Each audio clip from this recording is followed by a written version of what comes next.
também minha saudação a todos os ouvintes que estão nos acompanhando por várias rádios de regiões diferentes do Maranhão.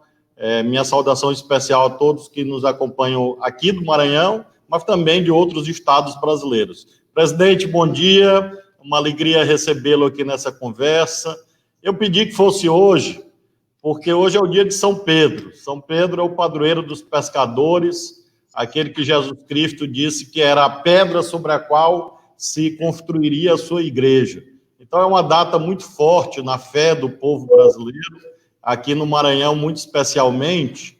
Se nós não tivéssemos esse terrível problema do coronavírus, nós teríamos agora milhares de pessoas em frente à Capela de São Pedro, celebrando a festa, a cultura popular do nosso estado, do nosso país. Infelizmente, nada disso foi possível, mas é um dia muito especial no calendário da religião do nosso país, homenagem a Pedro, aquele que coordenava os apóstolos, padroeiro dos pescadores e a cultura. O senhor é nordestino, presidente Lula. Eu queria perguntar primeiro qual a sua memória. Eu sei que o senhor saiu muito criança de Pernambuco, mas as festas juninas tem no país todo. E eu sei que o senhor, inclusive, fazia festa junina quando era presidente da República. Qual a memória que o senhor tem da cultura popular, das festas juninas? O que o senhor lembra disso, de criança e de adulto? Flávio, primeiro eu queria dizer que é uma alegria estar conversando diretamente com o governador do Maranhão, com o povo do Maranhão, seja com internautas, seja com companheiros e companheiras que estão ouvindo o rádio. E dizer para você que a gente poderia começar, Flávio, a gente poderia, dando a nossa solidariedade às vítimas do coronavírus do Brasil inteiro, que me preocupa profundamente, porque a gente não tem e não é possível fazer uma previsão do fim disso, ou seja, e depois nós vamos entrar numa conversa que é o sacrifício que os governadores estão fazendo para tentar suprir a deficiência e a incompetência do governo federal, que deveria ser o carro-chefe da condução do enfrentamento ao coronavírus. Eu queria te dizer que eu tenho uma coisa que me marcou muito em Garanhuns, era que a gente ia na festa, minha mãe pegava os 8 filhos dela, a gente ia para a festa de São João, Santo Antônio e São Pedro, e naquele tempo, eu não sei se tem hoje ainda, tinha aquele tal de busca-pé, era aquele rojão que você soltava e as pessoas ficavam pulando para não ser atingido. E depois o peão, o quentão, o cuscuz. Eu tenho muita lembrança disso quando eu tinha 7 anos de idade. E até quando eu vim para Santos, em 1952, ainda em São Paulo, tinha muita festa junina, se comemorava muito. Depois, quando eu vim para a capital, diminuiu um pouco. Quando eu voltei para Brasília, quando eu assumi a presidência da República, a Marisa resolveu, toda a festa junina, a gente fazer uma festinha lá, com muita música caipira, com muito peão, muito quentão, e as pessoas, cada convidado levava o doce que gostava de comer, o peão, a pipoca. Então eu tenho, mas eu conheço um pouco do Nordeste, eu sei o que significa o dia de hoje em São Luís do Maranhão, e também para todo o Maranhão, sei o que significa o São João para o Nordeste brasileiro, o que significa para uma cidade como Caruaru, eu sei Campina Grande, na Paraíba, em Salvador, em muitas cidades do interior da Bahia. Eu tenho certeza que em muitas do Maranhão é uma festa popular, é uma festa barata, é uma festa que o povo vai, sabe, e se diverte muito, de forma muito barata. E é uma pena que o vírus, sabe, não tem a dimensão do que significa para o povo pobre do Nordeste brasileiro. Essa e todas as outras festas, ou seja, se o vírus tivesse assistido um Bumba Meu Boi, certamente ele não estava perturbando o povo de São Luís, ele estava deixando o povo se divertir, o povo brincar, sabe, como sempre brincou.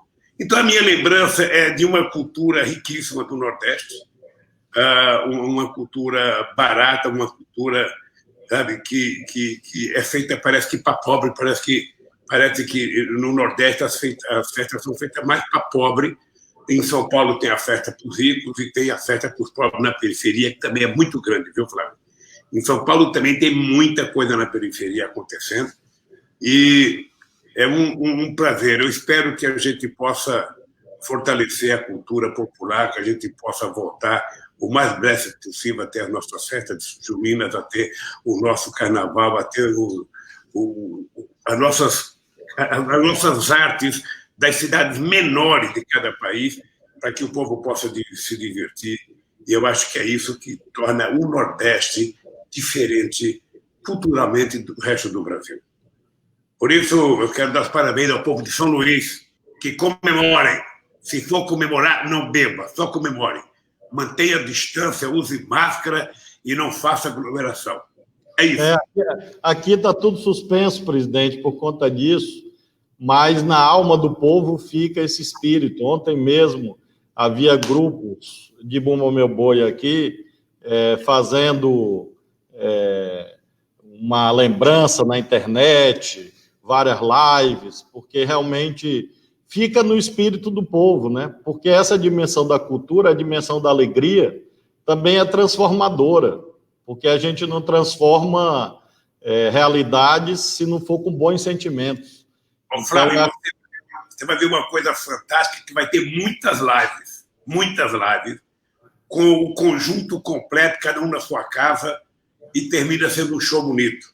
Aliás, as lives é uma coisa fantástica, porque ela está permitindo que o povo que não pode pagar um show veja uma quantidade enorme de shows na televisão. Porque eu acho que, depois da pandemia, que é um assunto que eu quero discutir contigo, eu acho que o mundo vai ter uma nova reorganização. Sabe, o mundo cultural, o mundo da educação, o mundo do trabalho. Eu acho que nada vai voltar a ser o mesmo. Nada, eu acho.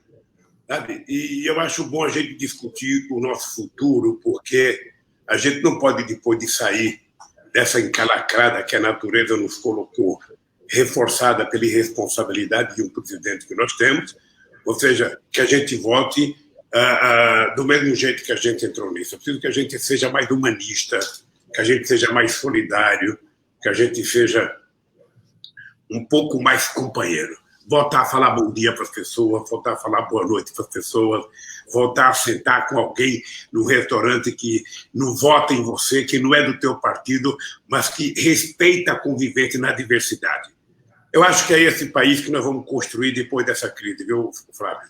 Presidente, eu tenho aqui nas minhas entrevistas falado que quando nós atravessamos um impasse tão agudo, tão profundo como a humanidade atravessa, e o nosso país, nós temos saídas civilizacionais ou saídas de barbárie. Eu tenho comparado o fim da Primeira Guerra Mundial com o fim da Segunda Guerra Mundial. Quando a Primeira Guerra Mundial acabou, nós tivemos a ascensão do nazifascismo, ou seja, houve uma reorganização, mas em bases, como nós sabemos, bárbaras, bases de extermínio, de violência.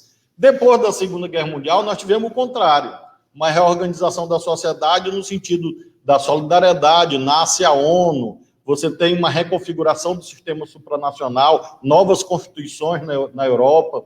O senhor acha que o fim da pandemia vai estar mais para o fim da Primeira Guerra Mundial ou mais para o fim da Segunda Guerra Mundial?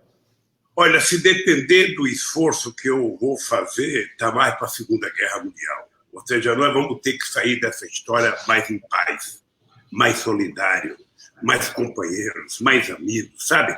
É importante que a gente tenha, inclusive, uma visão de uma melhor organização, sabe, do mundo do trabalho, do salário, sabe, da relação entre as pessoas. Não é possível.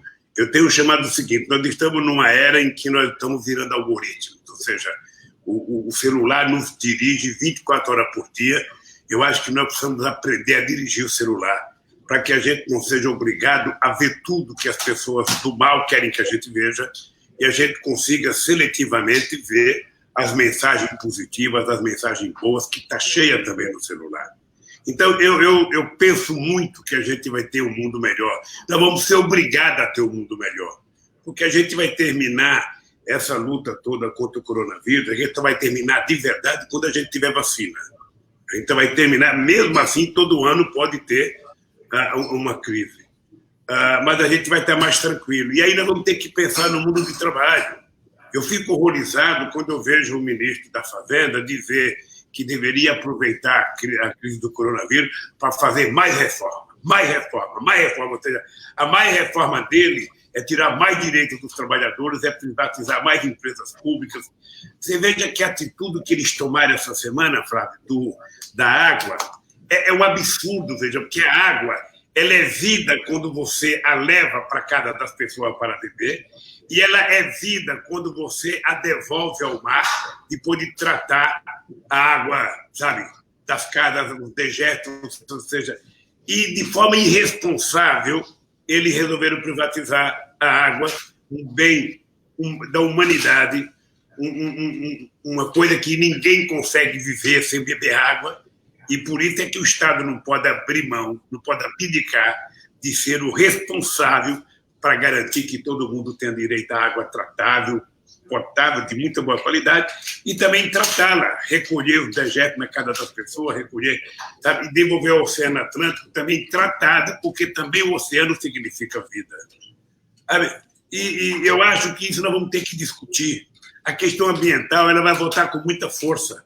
A questão cultural vai voltar com muita força. Ou seja, não é possível num país do tamanho do Brasil, com a quantidade, com a riqueza da cultura popular, com a riqueza dos artistas que nós temos, o presidente não ter competência para escolher um secretário da cultura, um ministro da cultura. Ou seja, então ele vai colocando as pessoas contrárias. Ele parece que está fazendo uma reversão do bom senso. Ou seja, coloca no meio ambiente um cara que odeia o meio ambiente, coloca nos direitos humanos uma pessoa que odeia o humano, coloca na educação um cara que odeia a educação, coloca na cultura uma pessoa que odeia a cultura. Ou seja, onde é que nós vamos parar? Onde é que nós vamos parar assim? Então, eu penso, Flávio, que eu tenho acompanhado as tuas andanças pelo Brasil, tenho acompanhado as andanças de outros companheiros, e eu acho que nós estamos construindo, sabe, na sociedade um pensamento mais humanista. Eu acho que as pessoas vão votar diferente. Acredito nisso, e se depender de mim, eu vou trabalhar muito para isso, Flávio. Presidente, a pandemia, ela é terrível do ponto de vista da saúde, como nós sabemos, causa sofrimentos terríveis, e há também os desdobramentos econômicos, que fazem parte dessa preocupação humanista que nós temos. Hoje eu dei uma entrevista no site UOL para o jornalista, que bom, para o jornalista Sakamoto, e eu falo da temática do auxílio emergencial, como o senhor leu. O senhor conseguiu ter essa marca da preocupação com mais pobres. Eu vou lhe contar duas histórias. Uma o senhor vai gostar, a outra não sei. A primeira foi uma senhora que eu inaugurei uma escola digna, e ela veio, um pequeno sítio na frente da escola, ela me chamou pelo muro e disse, meu filho, ela já é uma senhora já no rumo dos 80, meu filho, 2 votos que eu dei na vida que valeram. Uma foi para ti por causa dessa escola, e a outra foi para o presidente Lula. E aí, isso num povoado do município de Barra do Corda. A outra história, uma senhora no município de Vargem Grande, no dia que eu inaugurei um restaurante popular. Ela me chamou, isso ano passado ainda, dizia assim, eu queria lhe fazer um pedido. E o senhor sabe que, pela experiência concreta da política, com justa razão, as pessoas pedem aquilo que elas estão precisando, direito, reclamam de algo que está faltando. Ela virou para mim e disse, eu quero lhe pedir só uma coisa. Eu digo, pois não, senhora. Cuide do nosso velhinho. Aí eu fiquei sem entender direito. Eu digo, velhinho? Aí disse, qual velhinho? O Lulinha. Então, essa parte eu não sei se o senhor vai gostar muito, porque ela disse que o senhor era o velhinho dela. Mas ela com uma sinceridade, disse assim, cuide do nosso velhinho, defenda o nosso velhinho. Isso mostra, presidente, isso são coisas recentes, não são coisas antigas, não. Isso é coisa do ano passado e de 2018. Eu queria lhe perguntar como isso se vinculou ao povo com tanta profundidade, no coração da gente mais simples, Isso derivou de opções. E o senhor tem falado muito de colocar os pobres no orçamento. Luz para Todos é colocar o pobre no orçamento, Bolsa Família é colocar, universidade, ProUni, tudo isso é colocar os pobres no orçamento. O que é que o senhor acha que hoje, no Brasil, a gente tem que fazer, nós juntos, como nação, para colocar de novo os pobres no orçamento? Flávio, primeiro eu queria te dizer que você está fazendo isso no Maranhão. As informações que eu tenho, sabe, as pessoas que eu converso, as tuas entrevistas, é visível que você está fazendo isso no Maranhão. A minha tese ela é muito clara e muito prática. Tá? Enquanto você tiver um exército de pessoas que não têm competência financeira para consumir, esse país será pobre. Porque o que faz um país crescer, na verdade, é a qualidade de vida do seu povo. E a qualidade de vida do seu povo depende dos recursos que ele tenha, da educação que ele tenha. E os investimentos para gerar emprego dependem de demanda. Não tem nenhum empresário que vai investir uma fábrica no Maranhão para fazer estoque. Ele vai investir no Maranhão se tiver alguém que possa comprar. Por isso é que o Bolsonaro está encantado em criar. Você viu que ele agora está disputando com o Bolsa Família. Eu vi uma entrevista dele dia que ele está disputando. Porque ele tem um sonho de acabar com o Bolsa Família e colocar outro nome. Né? A renda básica, que inclusive é um projeto de lei que nós aprovamos quando eu era presidente, para a gente colocar em prática na medida que a gente tivesse condições. Eu não importa qual seja o nome, não importa qual seja o presidente, eu espero que seja uma pessoa, sabe, de esquerda, uma pessoa progressista, uma pessoa que tenha sentimento social, para compreender o seguinte: não é possível você deixar o povo fora do orçamento, porque o povo ele não é problema, ele é a solução. Eu dizia isso. Você não sabe, Fábio, quantas brigas eu tive com o ministro da Fazenda, que as pessoas não têm dimensão do que é pobre. As pessoas não têm dimensão do que é pobreza, não. As pessoas acham que pobre é apenas um número estatístico que você pode utilizar em campanha. 13 milhões de pobres, 14 milhões de pobres. Sabe? O pobre você só vai conhecer porque a pobreza, o cara que está com fome, você está do lado dele conversando e você não está vendo a dor que ele está sentindo. A pessoa não sabe o que é isso. E eu me convenci que esse país, Flávio, só vai para frente o dia que a gente extirpar desse país a pobreza. E a pobreza, ela se extirpa com desenvolvimento econômico, com muitos milhares e milhões de micro e pequenas empresas produtivas, com muita capacidade de produzir com qualidade, de exportar, com mercado interno muito forte, porque a base da economia de qualquer país é o mercado interno. Sabe? É o mercado interno, ou seja, ele é que dá a base para os investimentos nos países. E eu estou convencido que nós poderemos resolver isso. O Brasil, veja, agora nessa crise é um exemplo. Eu vou dizer para você uma coisa, a melhor coisa que aconteceu para enfrentar a crise foi o Conselho do Nordeste que vocês criaram. Vocês estão tendo problema, vocês estão sendo vitimados pela arrogância e pela ignorância do governo, pela ignorância do Guedes. Sabe, vocês ajudaram muito, mas vocês também ganharam uma animosidade desnecessária. Porque, veja, um presidente da República, o que deveria ter feito? Deveria ter reunido os 27 governadores de estados, reunido um conselho de especialistas, pegando alguns pesquisadores competentes no Brasil, sabe? Pegando tipo da Fiocruz, tipo o Instituto Butantan, pegando médico especialista, juntar com os governadores, com o secretário de Estado, com o ministro da Saúde, e estabelecer uma estratégia para que vocês levassem aos prefeitos. E o governo deveria fazer com que escoasse o dinheiro no tempo certo para você fazer as coisas no tempo certo. Porque quando o dinheiro chega, sabe? E eu lembro que o presidente de Gana, quando eu ganhei as eleições, acho que na primeira semana, ele telefonou para mim em Brasília pedindo dinheiro para comprar um avião, pedindo um avião em Ipanema para acabar com a praga de gafanhoto. Eu, na época, na minha inocência, achei que era rápido. Chamei o Flávio Sabonis e falei, certo, olha, vamos falar com o Congresso Nacional e vamos dar um avião para o presidente do Senegal. Demorou 8 meses, rapaz. O gafanhoto comeram tudo. E aí eu liguei para o presidente para pedir desculpa. Ele falou assim para mim, Lula, não tem problema. na outra praga, sabe, o avião vai estar aqui, eu não vou deixar acontecer. Então, o que nós deveríamos ter evitado? A praga chegar ao tamanho que chegou, se as pessoas tivessem se comportado dignamente, sabe, orientado por um governo que desorientou. Ia custar menos dinheiro, as coisas iam ser feitas na hora certa, e o dinheiro tinha que fluir. Ô, Flávio, eu estou discutindo com os economistas aqui.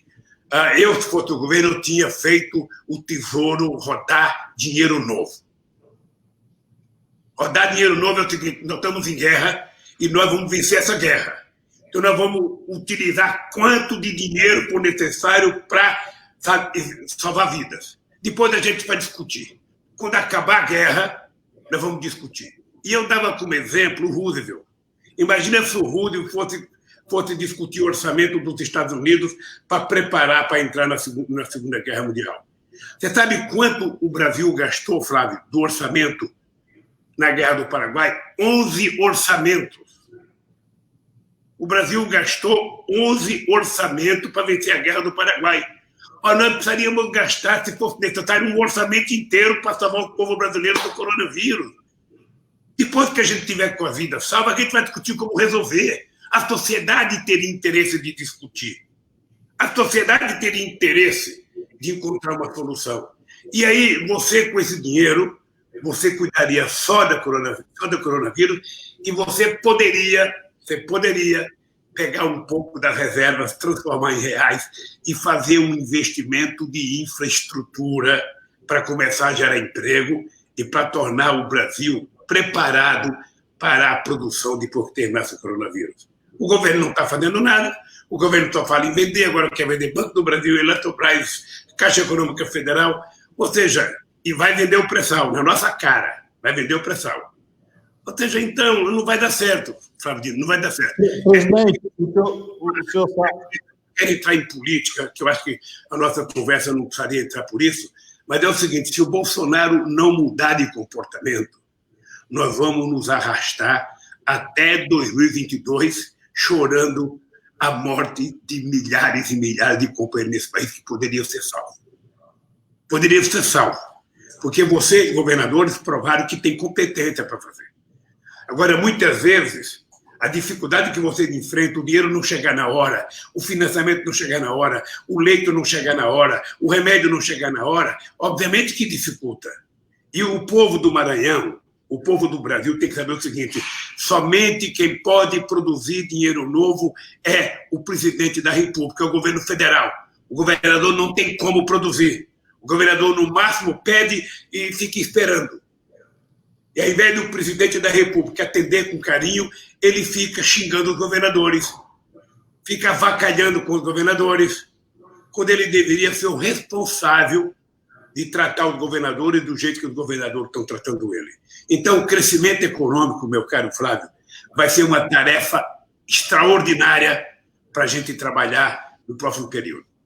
O senhor sabe que o comentário que eu ia fazer é que essa ideia que o senhor apresenta de uma coordenação nacional foi apresentada ao Bolsonaro pelo ministro Gilmar Mendes, do Supremo.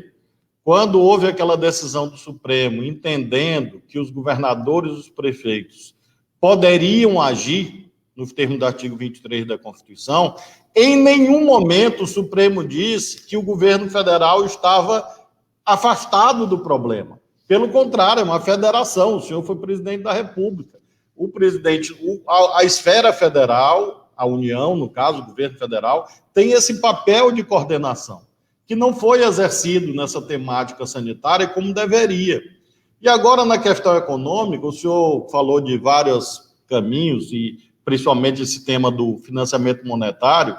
Eu estou muito preocupado, nós começamos falando de festa junina, da cultura. Nós temos perda de renda. Quando a gente deixa de fazer festa junina, a economia da cultura para, tem até uma lei aí votada no Congresso para o Bolsonaro implementar, que a Jandira Fegali foi relatora, a Lei Aldir Blanc de apoio à cultura. Você desorganiza cadeias produtivas. E eu estou vendo agora, presidente, e eu queria lhe ouvir sobre isso, a dificuldade de micro e pequenas empresas. Porque, com muita muitos obstáculos, o auxílio emergencial, por esse período, está andando. Nós queremos que ele aumente, que ele seja prorrogado. Mas a situação das micro e pequenas empresas, agora, é dramática, porque havia uma ideia, o senhor falou de demanda, de que bastaria abrir tudo, que o consumo ia voltar. E agora muita gente está descobrindo que não. Eu vi uma nota agora da Associação Brasileira de Shopping Center, dizendo que em São Paulo a queda das vendas tinha sido de 70%, de 80%. O senhor não acha que esse dinheiro de micro e pequena empresa tinha que se transformar também no auxílio, ou seja, em vez de crédito, depositar direto na conta das micro e pequenas empresas, como a Europa fez em vários países? Claro que com contrapartidas sociais, manter emprego. Mas o senhor não acha que, em vez de crédito via banco, deveria ser criado um auxílio emergencial para micro e pequena empresa agora, já imediatamente? Olha, eu acho, Flávio, porque e quando você utiliza a palavra crédito, significa que o dinheiro tem que estar lá no dia seguinte, quando a pessoa precisa. O que eu tenho assistido na televisão são pequenos e médios empresários dizendo que foram atrás, que não tem dinheiro, que o banco não vai liberar. Ou seja, então você oferece uma coisa e não entrega. Seria muito melhor que o governo colocasse à disposição para manter o emprego de uma quantidade de dinheiro para os micros e pequenos empreendedores. Seria muito mais barato para o Brasil.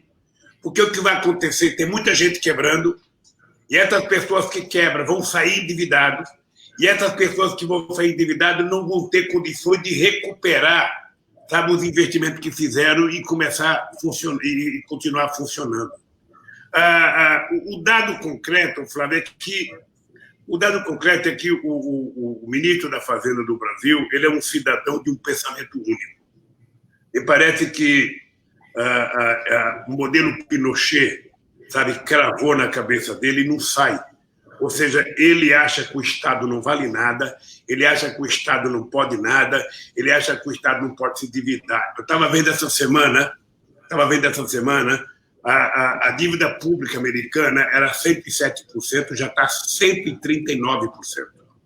Tá? E assim, quando quebrou o Lehman Brothers, presta atenção, Flávio, quando quebrou o Lehman Brothers, sabe? Primeiro teve o subprime nos Estados Unidos, que 10 milhões de pessoas perderam a casa. Não houve uma ajuda para as pessoas comprarem casa. Mas para salvar o Lehman Brothers, até agora já se gastou quase 25 trilhões de dólares para salvar o sistema financeiro. Ora, imagina uma parte desse dinheiro ajudando o empreendedorismo, ajudando o desempregado, ajudando o continente como a África do Sul, o povo virar um pouco de consumidor de alimento. Então, eu estou convencido que, quando eu falo de rodar dinheiro, as pessoas falam que você não tem responsável. Não. É que se você alargar a base monetária, seja 300, seja 400, não vai causar nenhuma inflação. Não vai causar nenhuma inflação.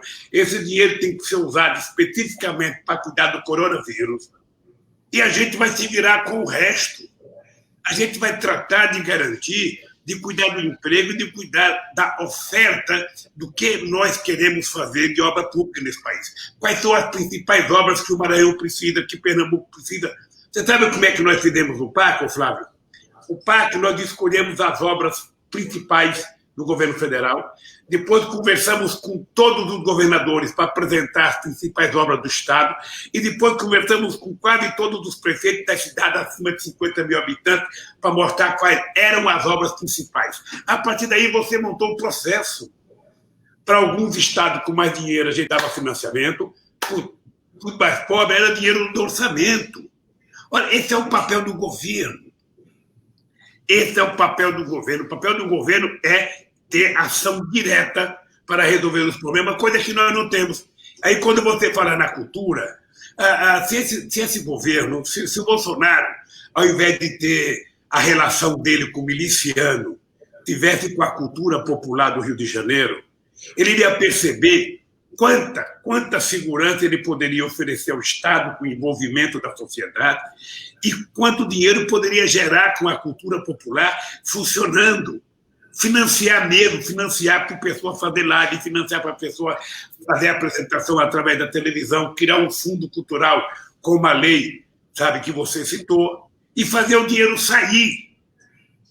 Porque, Flávio, você sabe que você é governador de Estado. Se não chega o dinheiro para você, você não pode repassar para o prefeito não pode contratar nada, ou seja, fica parada a economia. O papel do governo não é fazer discurso ou fazer fake news. O papel do governo é organizar a sociedade como se fosse um maestro. O seu Bolsonaro não tem que gostar do Flávio Dino. Ele não tem que gostar do Camilo. Ele não tem que gostar do governador Dória. Não, ele tem que governar o Brasil. E tem que respeitar os governadores como ele quer ser respeitado. E ele sabe que nesse país, Flávio, não vai acontecer nada se não tiver o envolvimento da ponte lá, do prefeitozinho, da cidadinha menor que seja. É lá que está o UBS. É lá que está a UPA. É lá que está o doente. O doente não mora em Brasília. Ele mora em Catolé do Rocha. Ele mora em Caxias, em Imperatriz, no Maranhão. É lá que está o doente. Então, ele não entende isso. Ele não entende porque, como ele não tem ninguém que trabalha, como ele não tem nenhum Flávio Dino lá, ele fica na ausência de quadros, ele fica colocando general. Você veja esse último agora da educação, que aparece com um sorriso maravilhoso, já foi provada a falsificação do diploma de doutor dele, o plágio dele. O reitor da Universidade Federal de Rosário, onde ele disse que tinha feito pós-graduação, pós-doutorado, ele não fez nem doutorado. Como é que ele pode fazer pós-doutorado? Então, é um governo de mentira. É um governo que parece uma hélice que roda ao contrário. Tudo que é bom, ele esquece. Então, nós vamos ter um problema, querido Flávio. Você é o governador, você sabe o sacrifício que você fez para chegar até aqui. E quando acabar o coronavírus é que a gente vai descobrir o exército desempregado. Porque, Flávio, eu não sei se você já se deu conta.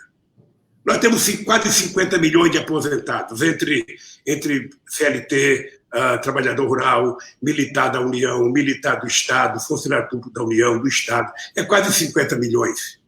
Até um pouco mais que um pensionista. Né? Depois você tem outro tanto que está trabalhando. Quem é que pode ficar em casa, Flávio, no Maranhão? Quem é que pode ficar em casa de verdade? Pode ficar os trabalhadores do comércio quando você fecha o comércio, pode ficar o trabalhador da prefeitura quando a prefeitura fecha, pode ficar os trabalhadores do Estado e aposentado. O povo pobre que tem que ganhar o pão de cada dia, ele, por mais que ele queira ficar em casa, ele não tem como ficar em casa. Ele não tem. Ele está em casa vendo o filho pedir leite, vendo o filho pedir um pão, sabe? Ele tem que sair para a rua. E quando o patrão força você, porque eu sei que os patrões, o comércio está pressionando vários governadores, eu até fiz estava dando uma entrevista lá para Paraíba, e os empresários mandando os trabalhadores ficar de joelho na porta da loja, e eu falei para o Camilo, pede para esses empresários dar um atestado de vida para os trabalhadores. Cada data que eu garanto que for trabalhar não vai ter morte, porque vai ter higienização da fábrica, vai ter ônibus tranquilo para ele trabalhar, vai ter máscara, dê garantias. Porque quando morre um trabalhador, o patrão está pouco ligando, ele contrata outro. E você? O que vai fazer? Vai chorar. Então, Flávio, eu penso, veja, eu peço a Deus que cabe logo esse coronavírus para a gente poder sentar e fazer uma conversa de verdade com algumas pessoas que, no meu entendimento, são imprescindíveis para a gente recuperar a credibilidade. Porque, você sabe, você foi juiz, você é um homem de muita experiência, você sabe o seguinte, olha, ninguém faz nenhum investimento em lugar nenhum se não tiver credibilidade de quem está dirigindo e se não for previsível, sabe, as coisas que vão acontecer. O Brasil não tem credibilidade, não tem previsibilidade e o governo é o governo mais desmoralizado no planeta Terra hoje. Então, quem é que vai investir aqui? Quem é que vai investir aqui? Cara, eles falam em investimento, mas não tem. Então, Flávio, eu acho que nós vamos ter muito trabalho. Eu, como você disse no começo, que a velhinha disse que para cuidar do velhinho, eu tenho dito o seguinte, eu tenho 74 anos de idade, em outubro agora eu faço 75 anos de idade, mas eu estou com a motivação política de 30. Eu estou muito à vontade, sabe? Eu já fui tudo que eu poderia imaginar na vida, aliás, eu fui muito mais.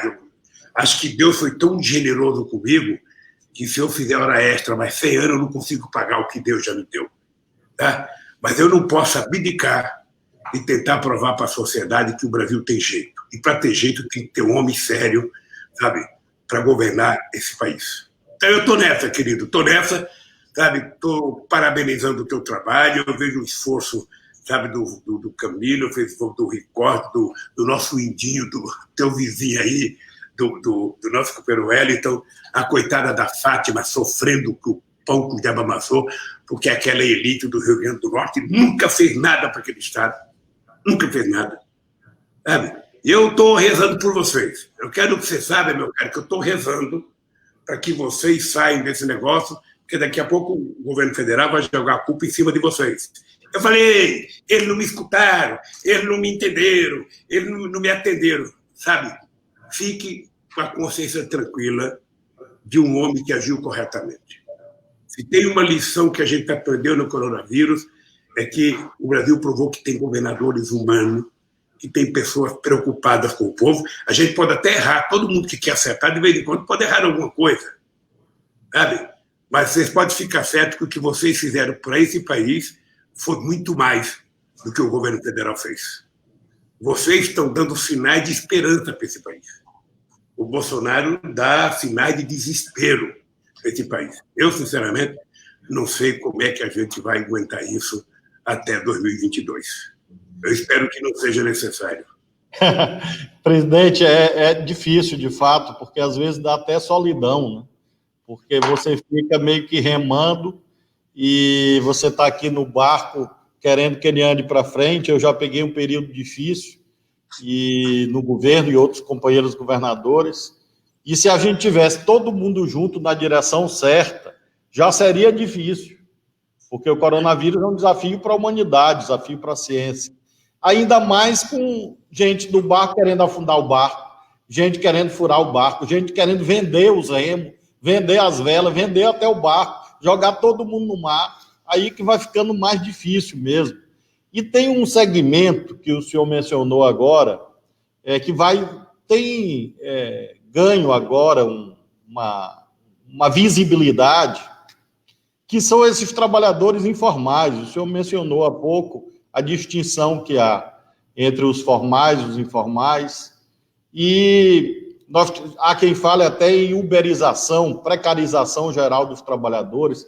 Você tem essas milhares e milhares, milhões de pessoas que hoje trabalham nessas plataformas tecnológicas, às vezes sem direito algum, são esses entregadores andando de bicicleta, correndo, de moto, sendo esmagado pelas taxas, que são fixadas unilateralmente.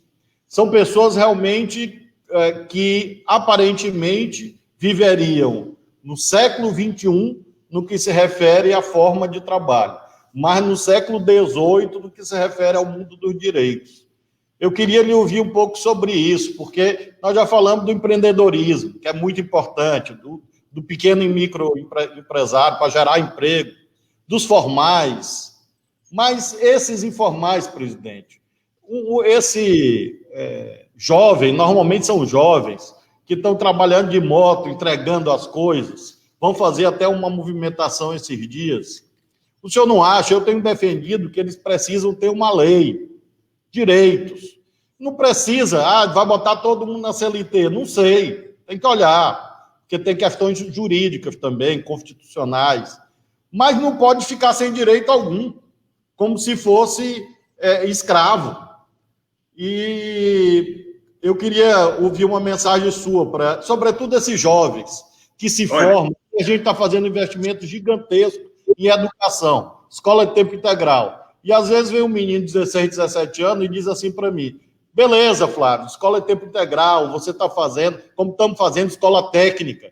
O senhor criou o Instituto Federal, nós criamos aqui o Instituto Estadual. Nós temos hoje o Instituto Estadual no Maranhão todo, complementando o Instituto Federal. Agora, esse jovem tem o diploma e não tem trabalho, vai dirigir moto. Agora ele fica sem direito algum. O senhor não acha que tem que ter uma lei para proteger os direitos dessas pessoas? Pelo amor de Deus, eu tenho dito, Flávio, o seguinte: olha, a nossa geração conquistou quase tudo que nós conquistamos no direito do trabalho no século XX. Nós tivemos duas grandes guerras no século XX, a de 14 e a outra que terminou em 45, e nós tivemos duas grandes revoluções. Tivemos mais, mas duas marcaram a humanidade, a Rússia e a China. Por conta dessas duas revoluções, tá? E da Segunda Guerra Mundial, sobretudo a Segunda Guerra Mundial, em que o mundo foi bipolarizado, ou seja, você tinha duas posições muito, muito sérias, uma posição comunista, uma posição capitalista, é que os trabalhadores conseguiram conquistar o estado de bem-estar social em função da guerra da União Soviética, em função da guerra chinesa. Foi com medo de que os trabalhadores da Europa Ocidental, sabe, fizessem mais greve do que já estavam fazendo, brigassem mais, que o capitalismo resolveu atender uma grande parte da demanda dos trabalhadores. E nós chegamos ao estado de bem-estar social. Aqui no Brasil nós não chegamos a isso. Mas nós estamos perdendo tudo que nós conquistamos no século XX, no século XXI. É indescritível. Eu lembro, Flávio, como eu sou mais velho do que você, eu participei da greve de 62 pelo 13º salário. Eu participei daquela greve, eu já estava dentro de uma fábrica com 15 anos de idade. Então, nada que os trabalhadores conquistaram veio de graça, foi muito sacrifício, muito, mas muito sacrifício. Eles acabaram com tudo. E para os trabalhadores, acabaram com o direito e venderam a ideia de que todo mundo era microempreendedor.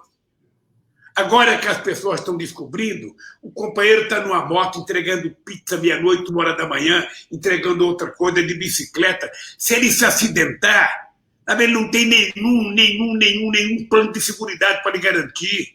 Se ele se acidentar, ele é mandado embora sem nenhum direito. Se roubar a bicicleta dele, ele não tem como receber. Se roubar a moto, ele não tem como receber. Então, ele não é microempreendedor, é quase que um microescravo. A gente não gosta de falar isso, mas no tempo da escravidão, o senhor do escravo era obrigado a ter responsabilidade com a comida do escravo e com a saúde do escravo, porque era uma propriedade dele. Olha, depois de nós fazermos greve, guerra, revoluções e ganhar um estado de bem-estar social, eles tiraram tudo, em nome da modernidade. Eu vi naquela reunião, que eu não sei aonde foi feita, aquela que eles falaram muita bobagem, o Guedes falar para o Bolsonaro, se eu fizer mais um pouco de reforma, eu vou gerar mais 4 ou 5 milhões de empregos. E o Bolsonaro acredita. Ele não vai gerar coisa nenhuma, ele vai gerar subemprego de pessoas, sabe, que não tem nenhuma qualificação. Qual é a qualificação de entregar pizza? Qual é a qualificação de entregar almoço? Eu vi um motoqueiro falar uma coisa linda. Eu falei, é muito difícil a gente andar, sabe, com um cheiro de comida atrás da gente e a gente com fome na frente. É verdade, eu falo. Então, é preciso... Eu acho que a Justiça do Trabalho deveria ter reagido mais. Acho que o Ministério Público do Trabalho deveria ter reagido mais. Sabe? Mas nós vamos ter que reagir. Não tem jeito. Nós vamos ter que fazer uma lei para regulamentar o direito dessas pessoas que estão deserdadas pelo Estado brasileiro. E aí eu volto a uma coisa que você perguntou agora há pouco, Flávio, que eu acho fantástico, é o seguinte. Imagina você se não existisse o SUS no Brasil. Imagina, o SUS é responsável por estar salvando esse país. E é boa essa elite lembrar que 63% do leito do SUS foram feitos em 13 anos de governo do PT. É importante lembrar. Porque eles mostram os defeitos, eu tenho que mostrar as virtudes. Ou seja, e o SUS, você está lembrado, em dezembro de 2006, sabe, para terminar o meu primeiro mandato, os tucanos tiraram a CPMF, a pedido do Paulo Scaff, a pedido para tiraram 40 bilhões de reais. Eu mandei uma carta para ser lida pelo Pedro Simão, dizendo que se fosse aprovada a CPMF, eu daria 100% de CPMF para a saúde. Eles acabaram. E acabaram por ignorância, porque muitos que votaram para acabar com o CPMF foi governador 2 anos depois. E aí é que se deu conta da necessidade do dinheiro. Eu acho, não sei se você pensa assim, Flávio, eu queria ver a tua opinião, eu acho que o coronavírus, sabe, a necessidade de combatê-lo fez com que a sociedade entendesse que o Estado não pode ser um Estado mínimo. O Estado não pode ser fraco. Eu não quero um Estado empresário, mas eu quero um Estado indutor. Um Estado tomando decisões. O Estado fazendo cumprir as coisas. Porque não é possível um Estado que não pode nada. Você tem agência para tudo agora, ou seja, você tem um ministro, mas o ministro não pode nada porque a agência está lá. Quem é que indica os caras da agência? São os empresários. Então o Estado brasileiro foi privatizado. Foi privatizado, é só você olhar da agência quem é que está lá dentro. O senhor sabe, presidente, que em relação ao SUS, é importante até uma pesquisa, o senhor conhece muita gente de universidade, quem ampliou leito nessa crise foi a rede pública. Eu lembro que em 2019, a agenda que se falava era de acabar com o SUS, governo federal, e colocar no lugar um voucher, um cupom, um vale, um cartão, um plano de saúde. Ou seja, a gente ia andar para trás. O senhor sabe o que teria acontecido se isso tivesse ocorrido? As pessoas iam ter até o voucher na mão, vamos imaginar que tivesse. Lá o cheque, o cartão, mas não iam achar leito, porque as lógicas são diferentes. O setor público é prestação de serviço, não visa o lucro. Por isso que ele é insubstituível. Assim como em outras atividades, o mercado é insubstituível. São esferas diferentes. Até tem um texto do Xi Jinping, que o senhor conhece bem, presidente da China, que diz assim: o mercado não é uma instituição do capitalismo, é uma instituição da sociedade.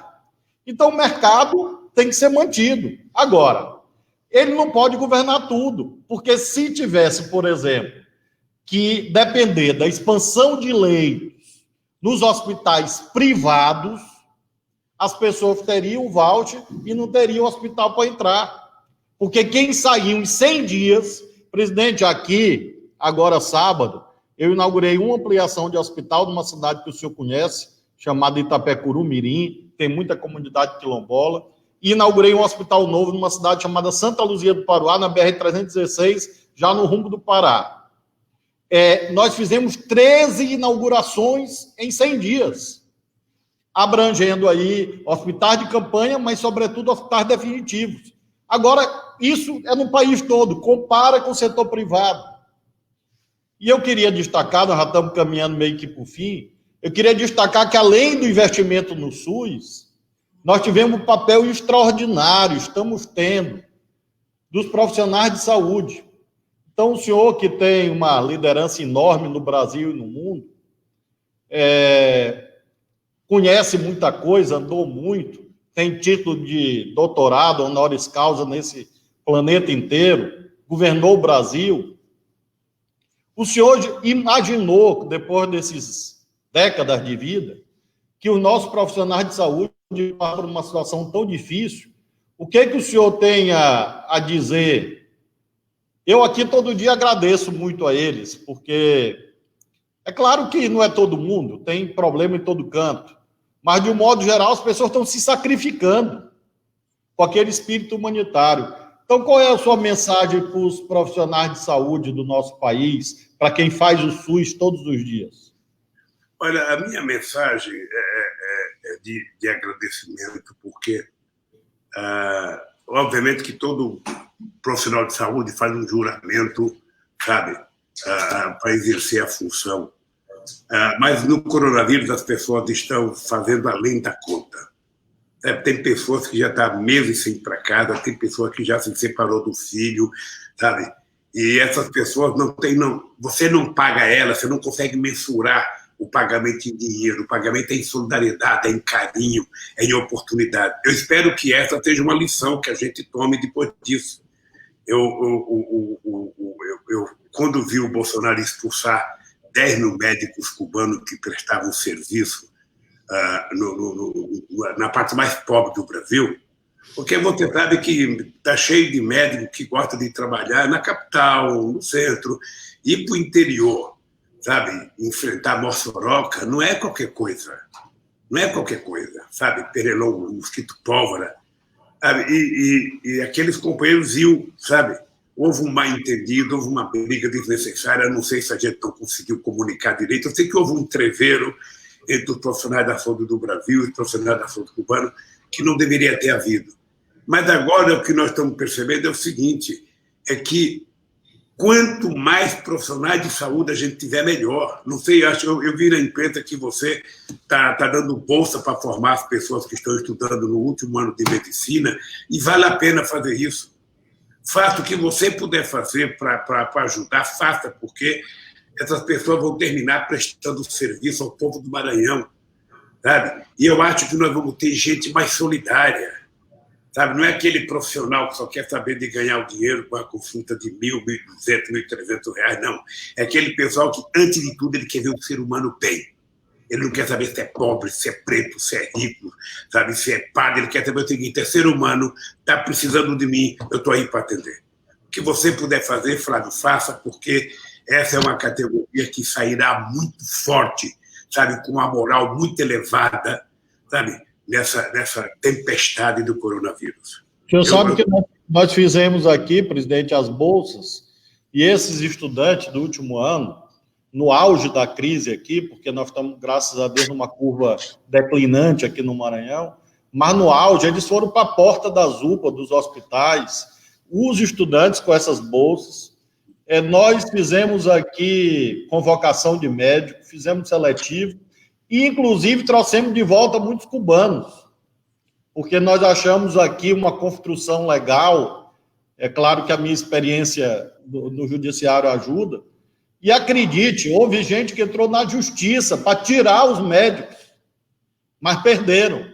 Você sabe, nós conseguimos manter aqui, tem mais de 100 médicos estrangeiros nos ajudando, tem os bolsistas, e isso foi muito importante, porque ajudou que o nosso médico, que são poucos, consiga ficar dentro da UTI, cuidando dos doentes. Então, foi decisivo isso. Eu sinceramente esperava. O Mandetta, ele começou de um jeito, a gestão do coronavírus, e terminou de um jeito bom. Ele começou de um jeito, ele terminou sendo admirador do SUS. Sim, é verdade. Ele antes criticava o SUS. Quando ele começou a ficar, sabe, um prestador de serviço digno, ele foi afastado.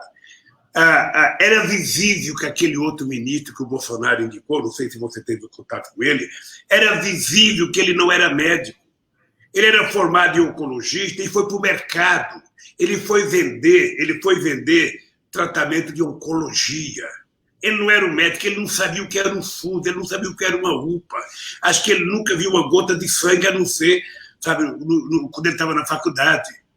Toda entrevista dele eu falava, não é possível que esse cara seja médico, não é possível, ele não pode ser médico. Ele pode ser um grande empresário, muito inteligente para outra coisa, mas ele não sabe dar uma injeção. É capaz de não saber medir a pressão da pessoa. Era a impressão que eu tinha, sabe? Aí sai esse cara também, ele saiu porque estava ficando ridículo. Ele sai e vem um general. Olha, o general também dá de cara a ideia de que não entende de saúde, não entende de SUS, não entende de UBS, não entende de hospital público, e levou logo de cara mais 18 generais para lá, não sei para quê. Sabe, o desrespeito. E o que eu fico triste é que o Conselho Nacional de Medicina, os conselhos estaduais, deveriam estar protestando. Não é fazer só uma notinha e deixar, não, devia estar protestando, deveria marcar reunião com o presidente e falar, nós, do Conselho Nacional de Medicina, não aceitamos alguém que não entenda de saúde. Esse general devia estar preparado para estar defendendo a segurança nacional, a soberania nacional. Mas se meter numa área que ele não conhece, Flávio, é muito delicado. Continua, sabe o que vai acontecer, Flávio? Em algum momento vai manchar o nome das Forças Armadas Brasileiras, que não deve se meter a fazer o que não sabe fazer. não deve se meter a fazer o que não deve fazer. Porque o Bolsonaro, como ele não tem gente preparada do lado dele, ele se escuda no militar. Tem tanta gente na educação nesse país, gente fantástica na educação nesse país. No Maranhão deve ter uns 50, em Pernambuco deve ter uns 50 altamente qualificados. Não, ele vai buscar um cara que falsificou o diploma, pô. É um presidente que ele trabalha contra a verdade, contra o bom senso. Sabe? Então, eu acho, Flávio, por Deus do céu, olha, você não sabe o orgulho que eu tenho de vocês, governador nordestino. Você não sabe do orgulho porque eu sei o que o Nordeste tem passado na história do Brasil. Porque depois de 1808, sabe, que a riqueza foi canalizada, sabe, todo para Minas Gerais a partir de 1690, a enxurrada de ouro, ou seja, o Nordeste foi empobrecendo, e de repente a gente consegue ser o lugar do Brasil que tem governadores mais jovens, governadores que renovaram a política, mais atuantes, com mais vontade de brigar, sabe? E eu só queria te pedir uma coisa, Flávio, não desanime nunca. Se você sair na rua e um cara te xingar qualquer coisa, não dê bola, não. Sabe? Continue trabalhando, porque eu acho que qualquer pessoa que entender de política sabe que vocês estão fazendo as coisas certas, que o conselho é uma coisa nobre, sabe, que é difícil, mas vocês estão dando um jeito. Você está lembrado? A gente tinha criado o conselho de prefeitos para comprar coisa mais barata, para comprar... Sabe? Está provado que tem jeito o Brasil. Está provado que o Brasil não pode ficar dependendo da esmola do presidente da República. O presidente da República, quando ele promete, faz um acordo e promete passar dinheiro para o Estado, esse dinheiro tem que sair na semana seguinte. Porque a burocracia do dinheiro chegar no Maranhão é tão difícil, sabe, que com boa vontade não chega, imagina com má vontade. Presidente, eu queria, nós temos só um minutinho, nós temos 1 minuto e meio só, e eu queria agradecer muito ao senhor, agradecer a todos que nos acompanharam, e queria que o senhor deixasse uma mensagem, como eu deixo também, de solidariedade às famílias das vítimas do coronavírus, porque a gente precisa ter ideias, mas ter, acima de tudo, sentimento, coração. Então, obrigado ao senhor, obrigado a todos que nos acompanharam e passo o senhor para a mensagem de encerramento, dedicada a essas famílias. Flávio, eu queria primeiro te agradecer o carinho e eu tenho acompanhado um pouco a sua vida, as suas andanças. Quero agradecer o que você tem feito pelo povo do Maranhão, sabendo que quando a gente governa, a gente nunca consegue fazer tudo o que precisa fazer, por mais que a gente queira fazer, às vezes a gente não consegue fazer. A gente não deve fazer nada esperando agradecimento.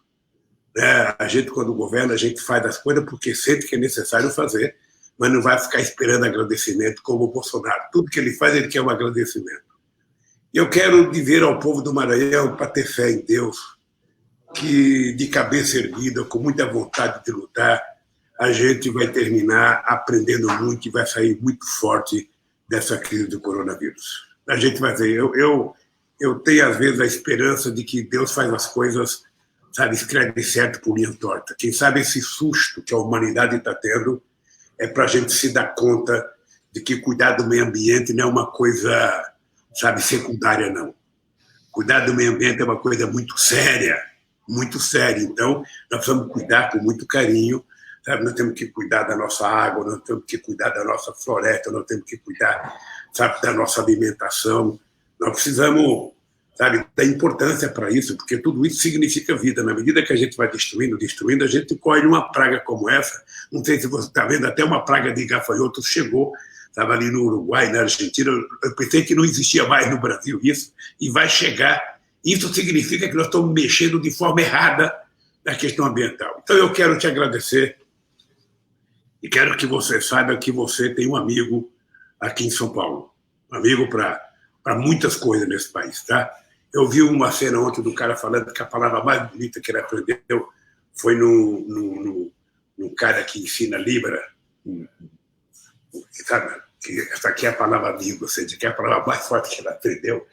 Então, eu quero dizer o seguinte: olha, conte comigo, sabe, em qualquer circunstância, porque o Brasil está precisando de gente séria.